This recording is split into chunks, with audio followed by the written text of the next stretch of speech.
Sir ನಮಸ್ಕಾರ, ಎಲ್ಲರಿಗೂ good morning. ಇದೊಂದು ಮಿಡ್ಲಿಂಗ್ ರಸ್ತೆ, ಅಂದರೆ ಇದು ರೆಕಾರ್ಡ್ ರಸ್ತೆ, ಒಪ್ಪಂದಿತ ರಸ್ತೆ ಏನಲ್ಲ, ರೆಕಾರ್ಡ್ ರಸ್ತೆ ಇದು. ಈ ಭಾಗ ಎಲ್ಲ ನೀವೇನಾದರೂ ಮಾಡ್ತಾಯಿದ್ರಲ್ಲ, ಸೇಮ್ ಇದೇ ಥರ same soil, black and brown.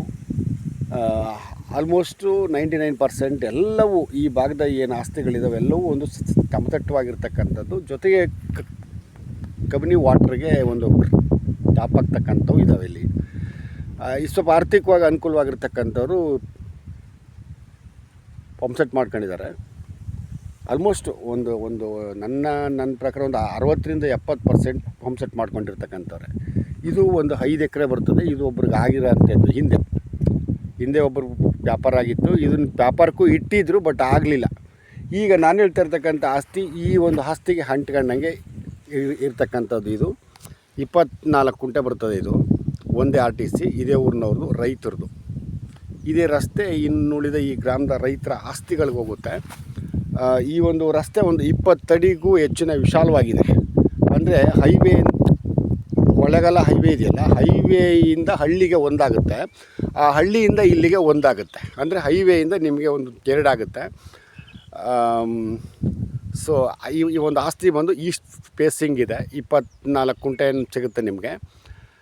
ಸಂಪೂರ್ಣ ಬ್ಲ್ಯಾಕ್ ಆ್ಯಂಡ್ ಡೌನ್ ಸಾಯಿಲು. ಇದೇ ಊರಿನ ರೈತರದು. ಒಂದು ಸಮತಟ್ಟವಾಗಿದೆ, ಒಳಗಡೆ ಏನು ಅಚ್ಚುಕಟ್ಟು ಮಾಡೋಂಥದ್ದೇನಿಲ್ಲ. ಇದು ಕೊಳ್ಳೇಗಾಲ ರಿಜಿಸ್ಟ್ರೇಷನ್ನು. ಇವರು ಒಟ್ಟು ಔಟ್ ರೈಟ್ 12 ಲಕ್ಷ ಹೇಳ್ತಾಯಿದ್ದಾರೆ. 25 ಕುಂಟೆಗೆ ಒಂದು 50,000 ಹೆಚ್ಚು ಕಡಿಮೆ ಆಗ್ಬೋದೇನೋ.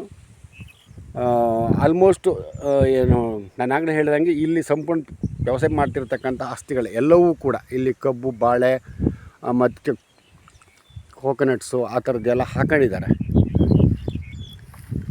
ನೋಡ್ತಾ ಇದ್ದೀರಲ್ಲ, ಒಂದು ಒಳ್ಳೆ ಇನ್ವೆಸ್ಟ್ಮೆಂಟ್ ಲ್ಯಾಂಡು.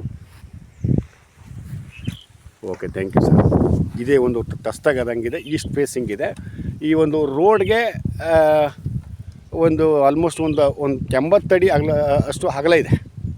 ಒಂದು 80 ಅಡಿ ಅಷ್ಟು ಅಗಲ ಇದೆ ಈ ಒಂದು ರಸ್ತೆಗೆ. Okay, thank you.